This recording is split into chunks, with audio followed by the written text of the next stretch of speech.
Hello everyone, कैसे हैं आप लोग। Welcome two plus minus. तो आज की क्लास में हम कुछ और प्रीवियस ईयर क्वेश्चंस को डिस्कस करने वाले हैं। तो चलिए स्टार्ट करते हैं आज की क्लास। तो सबसे पहले देखते हैं फर्स्ट क्वेश्चन आज की क्लास का। Which of the following is correct statement related to biomass. यहाँ पे जो क्वेश्चन आया हुआ है ये किससे रिलेटेड है? बायोमास से। ऑप्शंस देखते हैं इसके। Comprised of plants and animals, quantity or weight of living matter per unit area and per unit time. C, both, quantity or weight of living matter per unit area and per unit time, and comprised of plants and animals are correct, and fourth वाला है incorrect में। सबसे पहले तो देखो, biomass का हमें meaning ही पता होना चाहिए। ये दो वर्ड से मिलके बनता है, बायो और मास। ठीक है, बायो का मतलब ही लाइफ होता है। तो बायोमास में कुछ भी ऐसा आएगा जो लाइफ से रिलेटेड है, या आप कह सकते हो जो लिविंग ऑर्गेनिज्म से रिलेटेड है।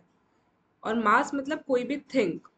ठीक है, अब कुछ भी लाइफ से रिलेटेड है तो इसका मतलब यहाँ पे ये तो क्लियर है कि बायोमास में प्लांट्स और एनिमल तो कंप्राइज्ड होंगे ही होंगे। क्लियर है? तो यहाँ से हमारा कौन सा आंसर गलत हो गया? ऑप्शन बी भी इनकरेक्ट है और ऑप्शन डी भी इनकरेक्ट है, क्योंकि उसमें तो इसी स्टेटमेंट को इनकरेक्ट बोल रखा है, तो वो तो इनकरेक्ट ही हो गया। तो ये ए तो ठीक ही है हमारा। अब हमें देखना है कि बी वाला जो है वो ठीक है या नहीं है। अब देखो, जो बायोमास होता है इसका जो प्राइमरी प्रोडक्शन प्रोसेस होता है ना, उसको हम एक्सप्रेस इसी टर्म में करते हैं कि उसका क्वांटिटी और वेट कितना है लिविंग मैटर का पर यूनिट एरिया और पर यूनिट टाइम के बेसिस पे। तो दिस इज द एक्सप्रेशन है ये किसकी, जो बायोमास का प्राइमरी प्रोडक्शन प्रोसेस होता है। ठीक है, तो इसी के साथ हमें यहाँ से क्लियर हो गया कि ये वाली जो स्टेटमेंट है ये भी क्लियर है। तो इसका आंसर क्या होगा? सी। क्लियर है? तो चलिए नेक्स्ट क्वेश्चन पे चलते हैं। What is the total area of Andaman and Nicobar island. Total area हमसे पूछा गया है अंडमान एंड निकोबार आइलैंड का। कहाँ पे सिचुएटेड है ये हमारे बे ऑफ बंगाल की साइड पर सिचुएटेड है। अरेबियन सी पर कौन सा है? लक्षद्वीप। और अंडमान एंड निकोबार कहाँ पे सिचुएटेड है? बे ऑफ बंगाल पर। इसका पहले तो चलो आंसर ही देख लेते हैं। इसका आंसर है ए। कितना टोटल एरिया है? 8249 स्क्वायर किलोमीटर। कुछ इंपॉर्टेंट पॉइंट आपको इससे रिलेटेड पता होने चाहिए, एग्जाम में क्वेश्चन उठकर आ सकता है। अंडमान एंड निकोबार आइलैंड है, दो ग्रुप्स हैं हमारे। एक ग्रुप है अंडमान ग्रुप, उसके अंदर हमारे 4 आइलैंड आएंगे। फिर उसके नीचे जाने के बाद आता है निकोबार ग्रुप, उसमें भी हमारे मेजर 3 हैं। अंडमान में हमारे कौन से होते हैं? North Andaman, middle Andaman, south और लिटिल अंडमान। और फिर निकोबार में कौन से होते हैं? कार निकोबार। उसके बाद होता है मिडिल निकोबार, जिसे हम लिटिल निकोबार भी कहते हैं। और लास्ट होता है हमारा ग्रेट निकोबार। अब इसके एक एक दो दो इंपॉर्टेंट पॉइंट देख लो, वहां से भी क्वेश्चन एग्जाम में आ सकता है। सबसे पहले अंडमान ग्रुप के ऊपर आओ। अगर हमसे ये पूछा जाए कि अंडमान ग्रुप का लार्जेस्ट आइलैंड कौन सा है, कौन सा वाला लार्जेस्ट आइलैंड अगर हमसे पूछा जाए, तो अंडमान ग्रुप का कौन सा है? अंडमान ग्रुप का लार्जेस्ट आइलैंड है मिडल अंडमान। कौन सा है? मिडल अंडमान।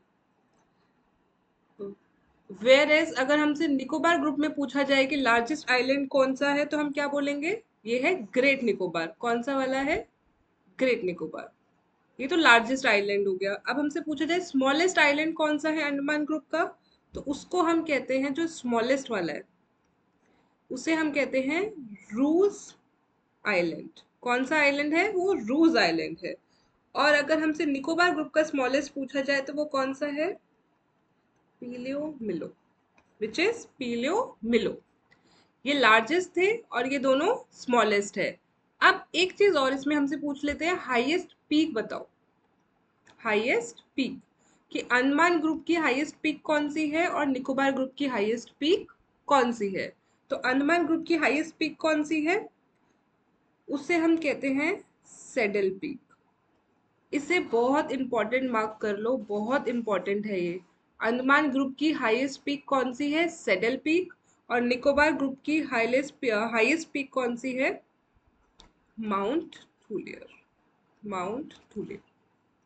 ये 6 पॉइंट मैंने आपको एक ही क्वेश्चन में बताए हैं। 6 के 6 इंपॉर्टेंट है, लार्जेस्ट आइलैंड दोनों के, स्मॉलेस्ट और हाईएस्ट पीक। क्लियर है? चलिए अब चलते हैं नेक्स्ट क्वेश्चन के ऊपर। In which year Nagarjuna Sagar project was launched? कौन से ईयर में नागार्जुन सागर प्रोजेक्ट को लॉन्च किया गया था? 1956, 75, 67, 65। यहाँ पे हमसे कमेंस्ड डेट पूछी है कि कब स्टार्ट हुआ था, फिनिश नहीं पूछी है। तो इसका आंसर है ए। जो नागार्जुन सागर डैम है उसकी जो कंस्ट्रक्शन है वो स्टार्ट हुई थी हमारी 1956 में। कंप्लीट कब जाके हुआ था? 1967 में। दोनों पॉइंट बहुत इंपॉर्टेंट है। स्टार्ट 56 में हुआ था, कंप्लीट कब हुआ था? 67 में। कौन सी रिवर के ऊपर ये प्रोजेक्ट स्टार्ट हुआ था या बना हुआ है ये डैम? रिवर कृष्णा। ये भी पॉइंट बहुत ज्यादा इंपॉर्टेंट है। तो चलो नेक्स्ट क्वेश्चन देखते हैं। नर्मदा बचाओ आंदोलन is a good example of. किसकी बात हो रही है? नर्मदा बचाओ आंदोलन की। क्या है ये? बेसिकली एक प्रेशर ग्रुप है, इंटरेस्ट ग्रुप है, पॉलिटिकल पार्टी है या फिर मूवमेंट है? देखो इजी क्वेश्चन है ये काफी। यहाँ आंदोलन की बात हो रही है, आंदोलन का मतलब ही मूवमेंट होता है। तो इसका आंसर तो हमें क्लियर है कि डी है। थोड़ा सा पढ़ लेते हैं इसके ऊपर कि नर्मदा बचाओ आंदोलन बेसिकली है क्या, कब स्टार्ट हुआ था। तो सबसे पहले तो ये देख लो कि ये आंदोलन आपका स्टार्ट हुआ था 1985 में। ठीक है। बहुत ही पावरफुल एक मास मूवमेंट था, मतलब जो गैदरिंग थी इस मूवमेंट के लिए वो बहुत ज्यादा थी। किस लिए इस मूवमेंट को स्टार्ट किया गया था? कुछ तो ऐसा हुआ होगा ना कि जिसके अगेंस्ट ये मूवमेंट हमारा स्टार्ट हुआ। तो हुआ क्या था कि नर्मदा रिवर पर, जो नर्मदा रिवर है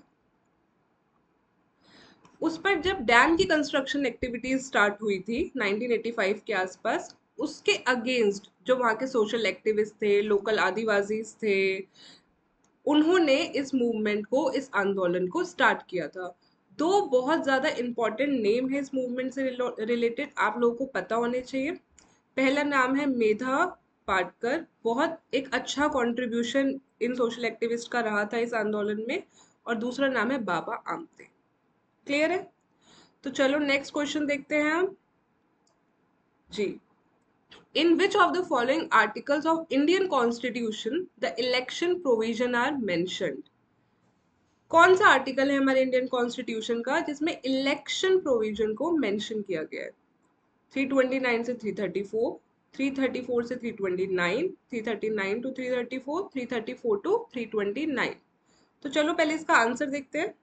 आंसर बी। कौन से आर्टिकल्स जो हैं, जो हमारा इलेक्शन प्रोविजन जिसमें मेंशन है, वो है 324 से 329 तक के जो आर्टिकल्स हैं वो इलेक्शन प्रोविजन उस पर मेंशन किया गया है पूरा। इसके अंदर आता क्या है? Election commission of India. क्या काम होता है इसका? जो पूरे इंडिया का इलेक्शन प्रोसेस है उसको एडमिनिस्ट्रेशन करने का काम जो है वो किसके हाथों में है? इलेक्शन कमीशन ऑफ इंडिया के हाथों में है। ठीक है। कब स्टेब्लिश हुई थी ये वाली कमीशन? स्टेब्लिश हुई थी ये कमीशन 1950 में। हेड कौन है इस इलेक्शन कमीशन ऑफ इंडिया का? उस हेड को हम कहते हैं चीफ इलेक्शन कमिश्नर। कौन अपॉइंट करता है चीफ इलेक्शन कमिश्नर को? प्रेसिडेंट के द्वारा वो अपॉइंट किए जाते हैं अंडर आर्टिकल, आर्टिकल भी देख लो उसका 324(2). इतना क्लियर है? तो चलो अब नेक्स्ट क्वेश्चन पर चलते हैं। Match the following. ये ज्योग्राफी का क्वेश्चन है, सॉइल से रिलेटेड क्वेश्चन आया हुआ है। इस क्वेश्चन को इंपॉर्टेंट मार्क कर लो, बहुत इंपॉर्टेंट क्वेश्चन है ये। हमारा जो सॉइल का स्ट्रक्चर होता है ना, उनको हम कुछ हॉराइजन्स में डिवाइड करते हैं। किस हॉराइजन को कौन सी सॉइल कहा जाता है? हमसे यहाँ मैच करने के लिए वही कहा गया है कि horizon A B C D, वैसे तो 5 होते हैं बट जो मेजर होते हैं, मेन होते हैं, वो 4 ही हॉराइजन होते हैं। कहीं कहीं हमें 5 भी गिवन होता है, एक ओ हॉराइजन और गिवन होता है। यहाँ 4 बोले गए हैं तो 4 के अकॉर्डिंग ही देखते हैं। इस टाइप से आप कह सकते हो कि हमारे 4 होराइजन जो थे वर्टिकली डिवाइडेड होते हैं। पहले होराइजन ए होता है, फिर बी, फिर सी, फिर डी। जैसे जैसे हम नीचे जाते हैं ना, तो जो सॉइल होती है वो मोटे मोटे रॉक्स पे हमें ज्यादा मिलती है, चट्टाने हमें मिलेंगी। होराइजन ए को अब हम क्या कहते हैं, हमें मैच करना है। तो होराइजन ए होती है हमारी टॉप सॉइल, या फिर उसे ट्रू सॉइल भी कहते हैं। आप ये कह सकते हो सबसे पहली लेयर बिल्कुल ऑर्गेनिक होती है, डार्क कलर की होती है, इसका कलर बहुत ज्यादा डार्क कलर होता है। जितने भी प्लांट्स या ट्रीज की रूट्स होती हैं ना, वो इसी वाली सॉइल में बढ़ती हैं। बहुत मिनरल्स हमें इस सॉइल से मिलते हैं, कीड़े रोडेंट्स वो भी इस सॉइल में बहुत ज्यादा पाए जाते हैं। नेक्स्ट आती है हमारी होराइजन बी, जिसे हम कहते हैं सब सॉइल। सेकेंड लेयर है ये, ठीक है।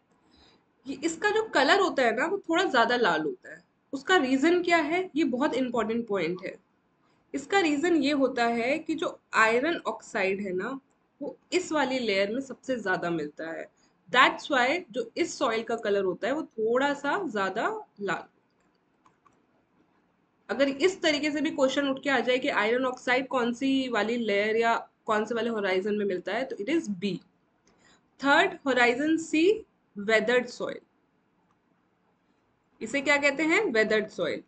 यहाँ पे हमें मिलता क्या है, वेदर्ड पेरेंट रॉक्स। क्या मिलती है, वेदर्ड पेरेंट रॉक्स। वेदर्ड का मतलब क्या होता है कि कोई भी बड़ी चट्टान है, वेदरिंग हो गई उसकी, वो छोटे छोटे टुकड़े हो गए, छोटे छोटे टुकड़ों में टूटना, इसलिए इसे वेदर्ड सॉइल कहते हैं। Then the fourth one is bed rock, सबसे लास्ट है ये। यहाँ अनवेदर्ड मिलती है, मतलब बड़ी बड़ी चट्टानें मिलती है। तो अब इसका आंसर क्या होगा, होराइजन ए का तो होगा 3, तो फर्स्ट का तो थर्ड होना चाहिए। तो या तो आंसर बी करेक्ट होगा या सी, सॉरी डी। तो सी और ए तो हमारे एलिमिनेट हो गए। होराइजन बी का क्या होना चाहिए, सब सॉइल, जो है सेकंड का फर्स्ट। तो आंसर कौन सा करेक्ट है यहाँ पे, बी। क्लियर है। तो चलिए नेक्स्ट क्वेश्चन पर चलते हैं। Consider the following statements, which of the following statement is are correct. Natural gas occurs in Gondwana beds. Mica occur in abundance in Koderma. Dharwar are famous for petroleum. तो इन तीनों statement में हमें बताने की correct कौन सी है। जो सिर्फ करेक्ट है यहाँ पर वो है आंसर सी, मतलब सेकंड स्टेटमेंट। मतलब जो ये वाली स्टेटमेंट है ये करेक्ट है, बाकी दोनों इनकरेक्ट है। गोंडवाना बेड्स जो है वो नेचुरल गैस के लिए फेमस नहीं है, नेचुरल गैस के लिए फेमस नहीं है, वो फेमस है कोल्ड फील्ड के लिए। ठीक है। Dharwad are famous for petroleum, no. जो धरवाड़ जो कर्नाटका में है वो पेट्रोलियम के लिए फेमस नहीं है, वो किसके लिए फेमस है, आयरन और मैग्नीज के लिए। बट जो कोदरमा माइंस है झारखंड में है ये, that is famous for mica. ठीक है। तो चलिए नेक्स्ट क्वेश्चन पर चलते हैं। Who has the power to implement fundamental right. किसके पास पावर है कि वो फंडामेंटल राइट इम्प्लीमेंट कर सकते हैं, supreme court, high court, all courts of India, parliament या president. This is we can say comparatively an easy question, इतना टफ नहीं है। हमें से काफी लोगों को पता ही होगा इसका आंसर कि किसके पास पावर होती है, सुप्रीम कोर्ट और हाई कोर्ट के पास ही पावर होती है। मतलब अगर किसी भी इंसान का, किसी भी सिटीजन का हमारी कंट्री में फंडामेंटल राइट वॉलेट होता है, तो हम या तो सुप्रीम कोर्ट को जाके अप्रोच कर सकते हैं या फिर हाई कोर्ट को जाके अप्रोच कर सकते हैं। जो सुप्रीम कोर्ट होता है ये आर्टिकल 32 के अंडर, और हाई कोर्ट आर्टिकल 226 के अंडर क्या इशू करते हैं, ये रिट्स इशू करते हैं। बहुत इंपॉर्टेंट पॉइंट है। रिट्स इशू किए जाते हैं जिनके थ्रू हमारे फंडामेंटल राइट्स को प्रोटेक्ट किया जाता है। तो अगर यहाँ से हमने आर्टिकल भी पूछे तो हमें पता होना चाहिए कि सुप्रीम कोर्ट का आर्टिकल 32 है और हाई कोर्ट का आर्टिकल 226 है, और दोनों ही supreme court high court writs issue कर सकते हैं। तो चलो नेक्स्ट क्वेश्चन के ऊपर चलते हैं अब, which is ninth. By which amendment of constitution the Panchayati Raj systems sub article was added। इसे भी इंपॉर्टेंट मार्क कर लो। पंचायती राज से रिलेटेड तो 2 3 4 क्वेश्चन भी हमें एग्जाम में दिख सकते हैं, कुछ नहीं पता। हाँ जी, तो कौन सा अमेंडमेंट एक्ट आया था जिसके थ्रू पंचायती राज को ऐड किया गया था? आप लोग ये भी बताइएगा कि कौन से ईयर में किया गया था, क्योंकि वो भी क्वेश्चन एग्जाम में आ जाता है। तो आर्टिकल्स तो वो जो अमेंडमेंट एक्ट के थ्रू आए थे वो 73 और 74 थे, तो आंसर तो इसका डी है। 73 74 कॉन्स्टिट्यूशनल अमेंडमेंट एक्ट पास करे गए थे पार्लियामेंट के थ्रू। कब किए गए थे? 1920 में पास किए गए थे। एक्ट बाद में बनाए गए, 1992 में पास किए गए थे। अब इसका मेन एम क्या था? डेवलप करना। क्या डेवलप करना? Local governance. लोकल गवर्नेंस ना, जो विलेजेस हैं, डिस्ट्रिक्ट्स हैं, छोटे जोनल एरियाज हैं, वहां पे गवर्नेंस को डेवलप करना इसका मेन एम था। अब एक चीज और इसमें बहुत इंपॉर्टेंट पॉइंट है, वो देख लो कि 73rd आर्टिकल के थ्रू क्या आया था और 74 आर्टिकल के थ्रू क्या आया था। 73rd आर्टिकल के थ्रू आया था पंचायत, और 74 आर्टिकल के थ्रू क्या आया था? म्युनिसिपैलिटीज। क्लियर है? ये पार्ट 9 है और ये पार्ट 9A। चलिए नेक्स्ट क्वेश्चन देखते हैं। Who gave the slogan peace land and bread? Karl Marx, Lenin, Trotsky, Stalin. International history से रिलेटेड भी क्वेश्चन DSSB के एग्जाम्स में पूछे जा रहे हैं, और कंपैरेटिवली अब अगर हम पेपर देखें तो काफी ज्यादा क्वेश्चंस पूछे जा रहे हैं, स्पेशली जर्मनी और रशिया के पर्सपेक्टिव में। यूएस से रिलेटेड भी है, क्वेश्चंस बहुत मिलेंगे। यहाँ पे ये जो स्लोगन दिया गया है ये रशिया के पर्सपेक्टिव में दिया गया है। दिया किसने है? मैं आपको बता दूं, ये लेनिन ने दिया था। कब दिया था? 1917 के आसपास दिया था। तब वॉर सिचुएशन चल रही थी, ये तो पता ही है हमें, ये जो टाइम है ये वॉर का टाइम था। तो जो वहाँ के, आप ये कह सकते हो, फैक्ट्री वर्कर्स थे, पीजेंट्स थे, जो ये वाला ग्रुप था ना, इनको बहुत स्ट्रगल फेस करना पड़ रहा था। इनकी लैंड इनसे छीनी जा रही थी, इनके पास खाने को कुछ नहीं था, तो इतना ज्यादा स्ट्रगल क्रिएट हो गया था। तब एक पॉलिटिकल पावर को अपनी इंक्रीज करने के लिए लेनिन ने ये स्टेटमेंट दिया था, ये स्लोगन दिया था, पीस लैंड एंड ब्रेड। उसने तीन चीजें यहाँ पे एड्रेस करी, पीस को, लैंड को, ब्रेड को। पीस का मतलब यहाँ पे ये था कि वॉर खत्म करेंगे हम। लैंड का मतलब ये था कि जितने भी पीजेंट्स और वर्कर्स हैं, फैक्ट्री वर्कर्स हैं, या और जितने भी लोग हैं जिनकी लैंड जा रही है, उनको एक सेल्फ सफिशिएंट लैंड प्रोवाइड करी जाएगी पॉपुलेशन को। और ब्रेड का मतलब कि जो हंगर है हम उसको खत्म करेंगे। ऑल्दो तीनों में से कोई भी प्रॉमिस जो था वो फुलफिल नहीं किया गया था, ये भी बात याद रखना, कोई प्रॉमिस फुलफिल नहीं हुआ था। Next question. According to which amendment words socialist and secular were added on preamble of Indian Constitution? कौन सा अमेंडमेंट आया था जिसके थ्रू ये दो वर्ड्स सोशलिस्ट और सेक्युलर को इंडियन कॉन्स्टिट्यूशन का जो प्रेम्बल है उसमें ऐड किया गया था? 78 अमेंडमेंट थी, 42 थी, या फिर 44 थी? तो ये अमेंडमेंट तो थी हमारी 42 अमेंडमेंट, जिसके थ्रू ये दो वर्ड्स को ऐड किया गया था। कब ये अमेंडमेंट एक्ट पास हुआ था? ये हुआ था 1976 में आया था। बेसिकली ये तीन वर्ड थे, सोशलिस्ट, सेक्युलर, और थर्ड है इंटीग्रिटी। ये तीनों वर्ड प्रिएम्बल में ऐड किए गए थे थ्रू 42nd अमेंडमेंट एक्ट 1967।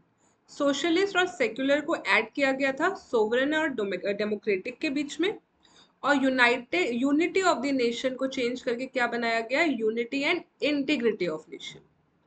बहुत इंपॉर्टेंट क्वेश्चन है ये भी। क्लियर है? चलिए नेक्स्ट क्वेश्चन पे चलते हैं। विच of the following states has the highest Lok Sabha seats? ऐसा कौन सा स्टेट है जिसके पास लोकसभा की सबसे ज्यादा सीट्स हैं?